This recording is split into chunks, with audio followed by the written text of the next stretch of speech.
तन से भगवान की अमृतमयी कथा सुन ली जाए, उस शरीर से बढ़कर के देवी संसार में कोई शरीर नहीं है। तुलसीदास जी कहते हैं, अरे सोई पावन सोई सुभग शरीरा, सोई पावन सोई सुभग शरीरा, यह तन पाय भजिए रघुवीरा।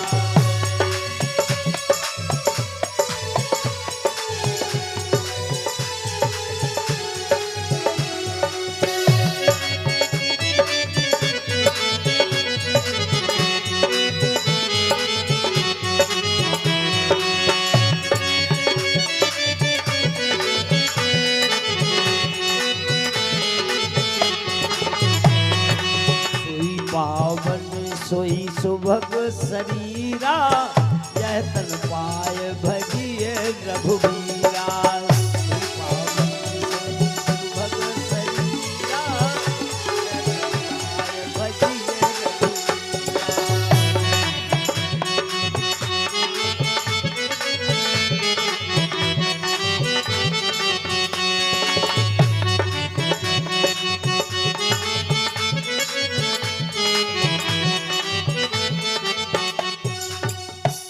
बोले आपने पक्षी का रूप क्यों धारण किया?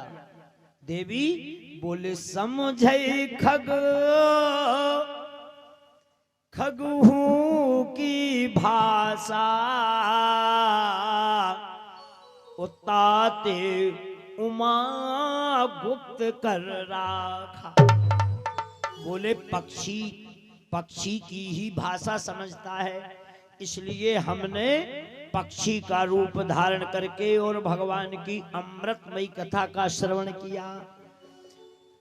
भगवान भोलेनाथ ने कहा, जिस शरीर से यदि भगवान का भजन किया जाए, जिस शरीर से भगवान की कथा का श्रवण किया जाए, उस शरीर से बढ़कर सोई सुंदर सोई सुभग शरीरा, वही शरीर सुंदर है और वही शरीर पवित्र है। जिस शरीर से भगवान का भजन किया जाए, तो क्यों इस कलयुग में, यह कलिकाल न साधन दूजा, इस कलयुग में, इस कलिकाल में मुक्ति का कोई दूसरा उपाय नहीं, तरने का कोई उपाय नहीं है। और कहने लगे, जोग जग जप तप व्रत पूजा, ना तो इस संसार में कोई योग कर पाता है, ना जप कर सकता है, ना तपस्या कर पाता है, ना व्रत कर सकता है, और ना कोई पूजा पाठ कर सकता है।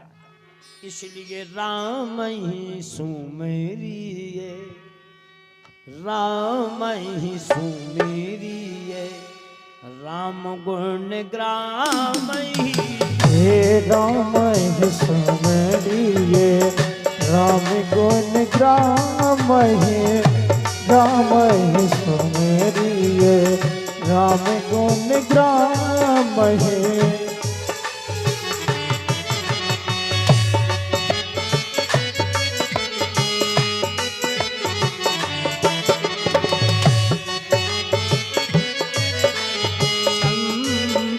सुनिए राम गुण ग्राम ही, संतत सुनिए।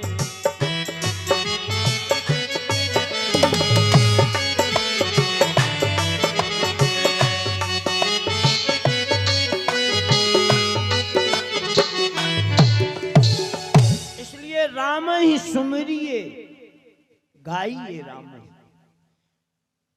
नित प्रति 24 घंटे, सुबह शाम नहीं, चलते फिरते उठते बैठते सोते जागते भगवान का चिंतन आप करते रहेंगे कि आपका बेड़ा पार हो जाएगा सच्ची। इसलिए काम करते चलो नाम जपते चलो, प्रभु के नाम का जाप करते रहिए। आप भोजन बना रहे, भोजन बनाते समय भी राम राम कहिए। एक समय की बात कि एक भक्तानी थी। संत मंडलियों में जब विचार आया कि सबसे बड़ा भक्त कौन है, उसी समय काशी से एक भक्त आए।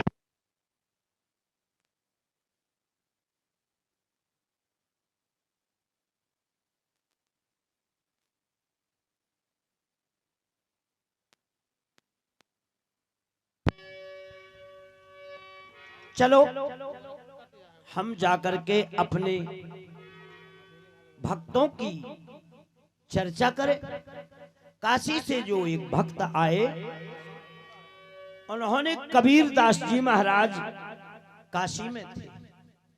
कबीर दास जी ने कहा चलो एक मृत्युलोक में एक भक्तानी है, चलो तो हम जाकर के उनके दर्शन करें। तो यहाँ आए, आकर के अनेक भक्त जुड़े थे। संपूर्ण भक्तों के लिए देख करके देखा, यहाँ तो कोई भक्त है ही नहीं। उस कुटी में जाकर के देखा, भक्त नहीं थे। आगे चल करके देखा, पूछा भैया यहाँ पर एक भक्तानी रहती थी माता जी, उन माता जी के दर्शन करना है। मैं उनकी भक्ति को सुन करके उनके दर्शन करने की मुझे प्रेरणा मिली, इसलिए उनके दर्शन करना है मुझे। किसी ने कहा जाकर के देखो वो कंडे पाथ रही हैं, जाकर के कंडे पाथ रही। उसने जाकर के देखा तो दो औरतें आपस में लड़ रही थी। कबीर दास जी ने कहा देखो तो ये तो कह रहे थे कि ये बहुत भक्त हैं, ये तो आपस में झगड़ा कर रही हैं। इनके दर्शन करने से मुझे लाभ क्या मिला? धाम भी छोड़ा मैंने और काम भी छोड़ा। चलो कोई बात नहीं। कबीर दास जी ने उन माताओं से पूछ ही लिया हाथ जोड़ करके, माता जी आप हमें एक बात बताओ, आप इन कंडों के ऊपर लड़ाई कर रही, झगड़ा कर रही, किस लिए कर रही, क्या बात है? उन्होंने कहा, वो भक्तानी ने कहा इसने मेरे कंडे चुरा लिए। कबीर दास जी ने कहा आपके कंडे एक से, इनके कंडे एक से, आपके कंडों का बिठा एक सा, इनके कंडों का बिठा एक सा। इसमें कैसे मालूम पड़े कि तुम्हारे कंडे इसने चुराए या इसके कंडे आपने चुराए? भक्तानी कहने लगी, प्रभु क्षमा करो, मेरे कंडों में तो भगवान का भजन हो रहा होगा, मेरे कंडों में तो भगवान की, विट्ठल भगवान की आवाज आती होगी, वही कंडे हमारे हैं।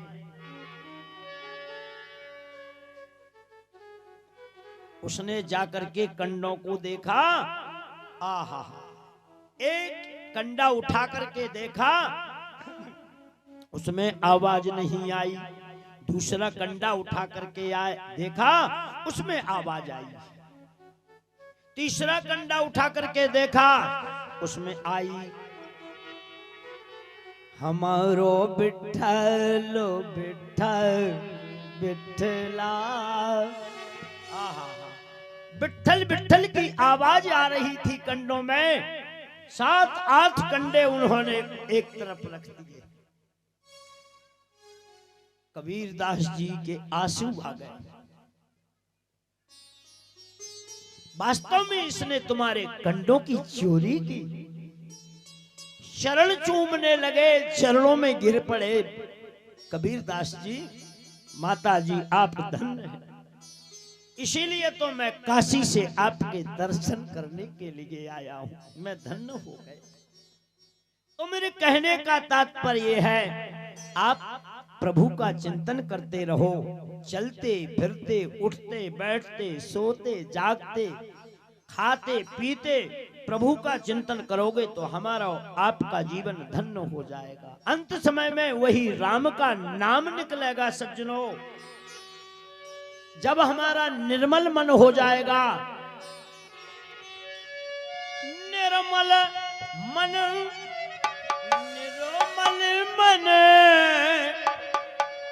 निर्मल मन जन सो मोहे पावा। निर्मल मन जन सो मोहे पावा। निर्मल मन जन, निर्मल मन जन, निर्मल मन जन सो मोहे पावा। कपट छल छिद्र न भावा। मोहे कपट छल छिद्र न भावा। मोहे कपट छल छिद्र न भावा। सज्जनों, जिन प्राणियों का निर्मल मन है वही मुझे प्राप्त कर सकता। भाव शुद्धि ही बड़ा तप है। अगर हमारा और आपका भाव शुद्ध है वही तपस्या है। भाव शुद्ध भगवान के भजन से होता है। मन शुद्ध भगवान का भजन से होता है। तन शुद्ध सेवा करने से होता है। हाथों की पवित्रता कंकण पहनने से, कंगन पहनने से नहीं, हाथों की पवित्रता दान करने से होती है। इन आंखों की पवित्रता परमात्मा के दर्शन करने से, संतों के दर्शन करने से होती है। इसलिए सभी में ईश्वर का भाव रखना एक परम तप है। आइए संत जी, आओ ऐसे विराजो, ऐसे इधर आ जाओ, जय हो। और ऐसा अनुभव करना महान तप है। अर्थात अंतःकरण की पवित्रता से हृदय पवित्र हो जाता है। और जब हृदय में पवित्रता होती है तो सदा सर्वदा हृदय में शांति होती है।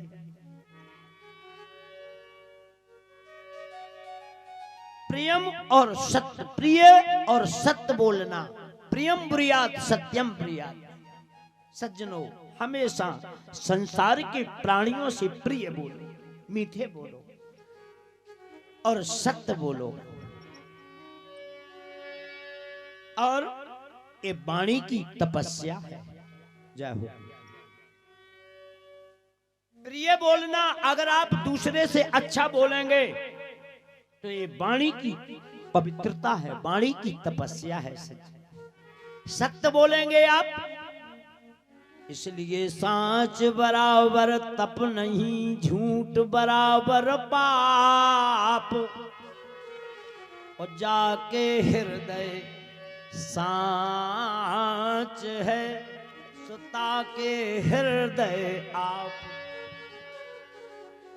आप भगवान का भजन नहीं कर सकते, कोई आवश्यकता नहीं, लेकिन कम से कम सत्य तो बोलो।